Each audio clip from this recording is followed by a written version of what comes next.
Fartiste, an explosively funny, mostly true story by Kathleen Krull and Paul Brewer, illustrated by Boris Kulikov. I tell you, we are here on Earth to fart around, and don't let anybody tell you different. Kurt Vonnegut, 1922 to 2007.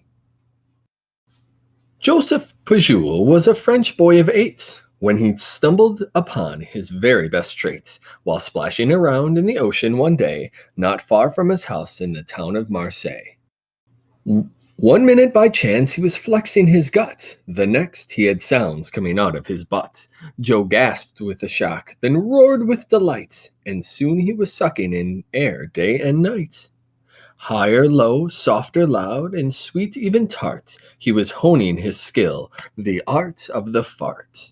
Noise from his backside, wow, what a gift! His fartistic training was amazingly swift. In the army, his buddies would fall on the floor as he squeezed out some songs, or the loud sounds of war. They'd all laugh so hard at the music they'd hear from Private Pujol, who was playing his rear. Joseph grew up to become a fine baker of tarts and baguettes, a respectable maker. He married Elizabeth, had a family of 10, and put on a show for his kids now and then. With so many Pujol's money was tight, he tried to pay bills by performing at night. Everyone laughed when he dressed as a clown, played the trombone, or sang around town.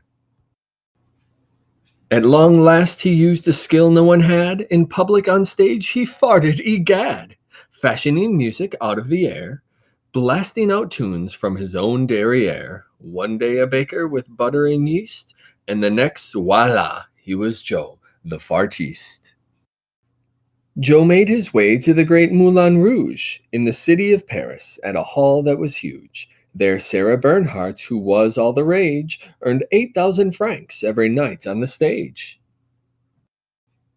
Dancers kicked wildly to light up the hall, and Toulouse-Lautrec was painting it all. The city was shining, a grand place for show, but was Paris ready for farts from our Joe? Up on the stage was this tall, dashing guy, long red coat with tails, white shirt, and a tie. His black satin pants had a very strange shape, with a hole in the back for the air to escape.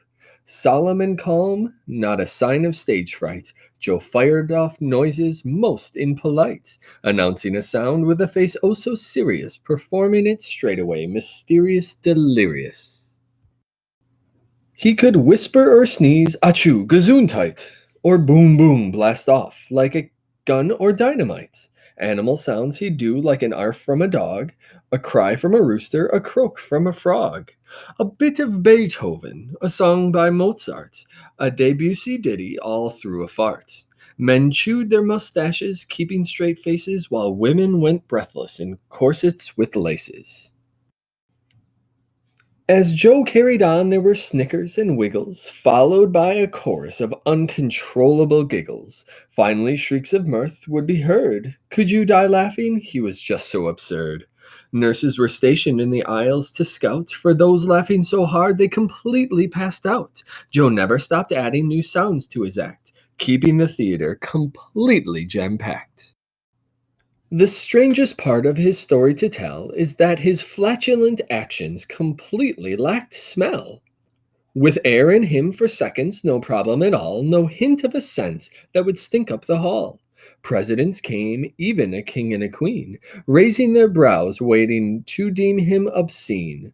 But no matter how proper or sophisticated, all of them ended up discombobulated. He led sing-alongs for convulsions of froth, increased when he sounded the ripping of cloth. He'd blow out the gas lights on stage one by one to bid people adieu, then poof, he was done. Famous and loved, the Fartiste at his height was pulling in 20,000 francs every night. The toast of Paris from January to December, those who saw him will forever remember. Of all the performances, maybe last but not least, was the man who made his pants dance, Joe the Fartiste. Encore. I can truthfully say that I have never seen people laugh, cry, shout, and scream as they did when this little man with his deadpan face pretended to be unaware of his incongruities. People were literally writhing about. Women stuffed in their corsets were being carried out by nurses. I witnessed a Moulin Rouge performance of Les Pétomane, 1895. Yes, Joseph Pujol was a real person born in Marseille, France in 1857. One summer day when he was 8, he was with his family at the beach. While exploring the ocean floor, he held his breath. Suddenly, he felt a blast of water inside his stomach area. He rushed to the shore and watched a stream of salt water flow out of himself. At first, he was horrified, thinking this was some dreadful disorder, but soon he realized he had the ability to control the muscles of his intestines. With a great deal of practice, he was able to take air into his sphincter and release it in a wide variety of sounds. He became a baker, but he earned extra money by performing. In Marseille, he launched Les Patoumanes, a polite variation of Patour, one in the habit of farting. The title meant something like fartomaniac. In English, it is often translated to the Fartiste.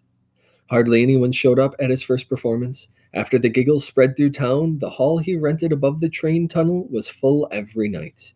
Pujol's goal was to take his act to Paris. Artists, poets, and composers roamed the city, making it the cultural capital of the world. One artist, Henri de Toulouse-Lautrec, painted posters of the wild can dancers at the most famous theater of all, the Moulin Rouge, French for Red Mill. In a circus like atmosphere, the legendary hall hosted singers and actors, only the best of the best. Sarah Bernhardt, the greatest actor of her day, was one of its biggest draws. In 1892, at age 35, Pujol arrived in Paris, where the Moulin Rouge immediately hired him.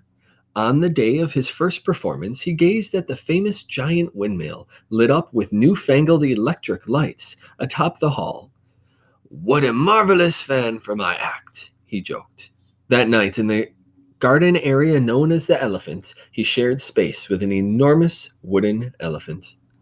In turn of the century France, with no TV, radio, or movies, he was instantly famous.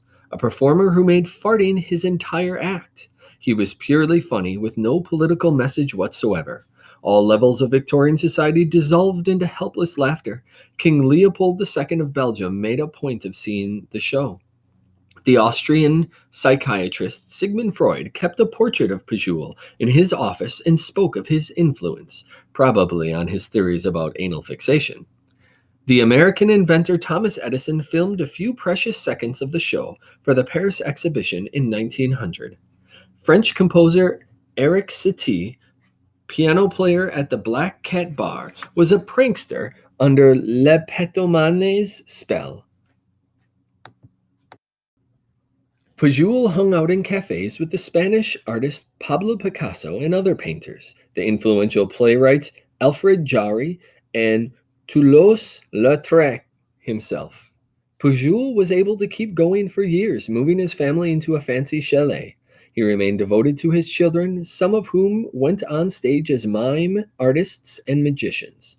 But after 1918, World War I made the sound of gunfire all too real. 4 of his beloved sons went off to fight, 2 of them coming home disabled. He lost his heart for performing. In his old age, Pujol allowed doctors to examine his body, reporting in medical journals about his muscles and digestive process.